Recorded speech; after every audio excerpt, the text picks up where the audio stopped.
হাতীবান্ধাবাসীর জন্য সুখবর।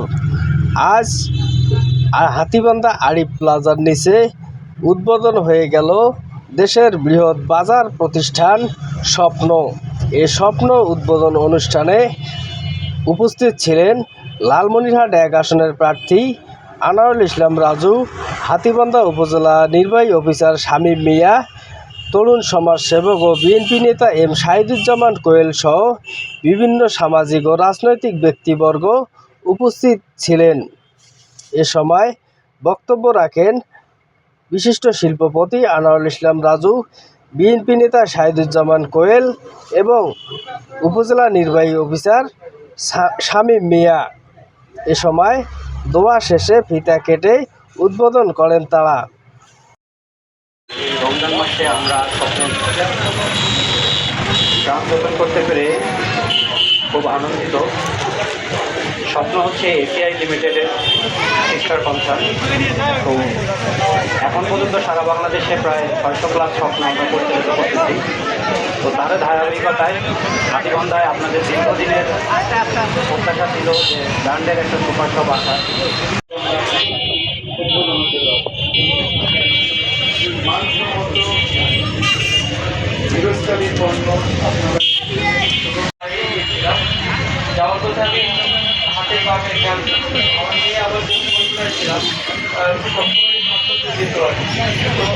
স্বপ্নকে বাস্তবায়ন করার জন্য আজকে বাস্তব রূপের সম্মানিত উদ্যোক্তাবৃন্দ আমাদের মধ্যে উপস্থিত আছেন হাতীবান্ধা উপজেলার নির্বাহী কর্মকর্তা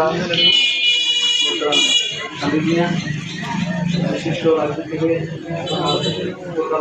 কোয়েল ভাই, হাতীবান্ধার বিশিষ্ট ব্যবসায়ী, যিনি এই শপিং কমপ্লেক্সের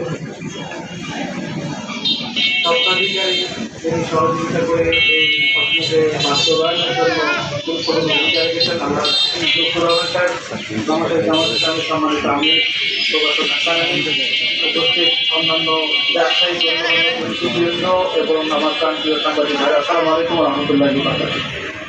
কথা বলার সময় এটা নয়, আমি 2-3টা কথা বলতে চাই। প্রথমত হচ্ছে যারা হাতীবান্ধার থেকে উপজেলায় রাজধানীর সাথে কানেক্ট করে তাদের মধ্যে একটা পরিবারের সকল সামগ্রীকে নিয়ে আসার জন্য এই মহৎ উদ্যোগ গ্রহণ করেছে, সাহসী উদ্যোগ গ্রহণ করেছে। আর আমি জাকির সহ সংশ্লিষ্ট সকলকে আমি হাতীবান্ধাবাসীর পক্ষ থেকে তাদেরকে ধন্যবাদ জানাচ্ছি তাদের এই সাহসিকতার এবং এই সাহসিক উদ্যোগ গ্রহণের জন্য। দ্বিতীয়ত বলতে চাই, বাংলাদেশে এখন পণ্যের গুণগত মান রক্ষা করা যেমন কঠিন, সেই সাথে ন্যায্য মূল্য পণ্য সরবরাহ করাও কঠিন। তা আমি স্বপ্ন কর্তৃপক্ষ এবং উদ্যোক্তাদের অনুরোধ করব যে একদিক থেকে পণ্যের মান নিশ্চিত করতে হবে, অন্যদিক থেকে মূল্যের দিক থেকে যেন ন্যায্য মূল্যটা তারা পেতে পারে সেজন্য খেয়াল রাখতে হবে। সর্বশেষ যেটা বলতে চাই, আমরা আল্লাহ রাব্বুল আলামিন ব্যবসাকে হালাল করেছেন, সুদকে হারাম করেছেন এবং সালেহীন ব্যবসায়ীদের ক্ষেত্রে আল্লাহ রাসূল বলছেন যে তাদের হাসর নাসর হবে নবী রাসূলদের সাথে। তা আমি স্বপ্নের সংশ্লিষ্ট সকলকে অনুরোধ করবো যে তাদের ব্যবসাটা যেন শুধু প্রফিটের জন্য না হয়, তাদের ব্যবসাটা যেন মানব সেবার জন্য হয়, তাদের ব্যবসাটা যেন হাতীবান্ধার মানুষের কল্যাণের জন্য কাজে লাগতে পারে। এই আশাবাদ ব্যক্ত করে আবারও এই স্বপ্নের মতো যে স্বপ্ন এতদিন আমরা দেখে আসছি, আজকে যারা বাস্তবে উৎসাহিত করলো তাদের সকলকে আবারও মোবারকবাদ জানিয়ে, বিশেষ করে তরুণ উদ্যোক্তা আমাদের আলামিন জাকিরকে অনেক অনেক মোবারকবাদ জানিয়ে আমি আজকে আমার কথা শেষ করছি।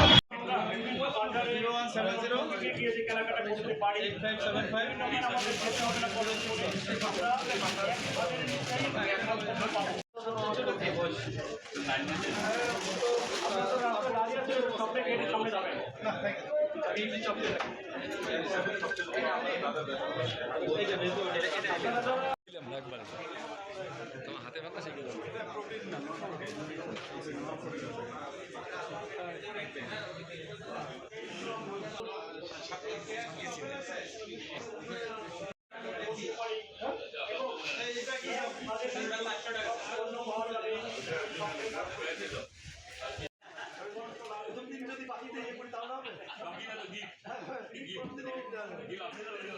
Gila,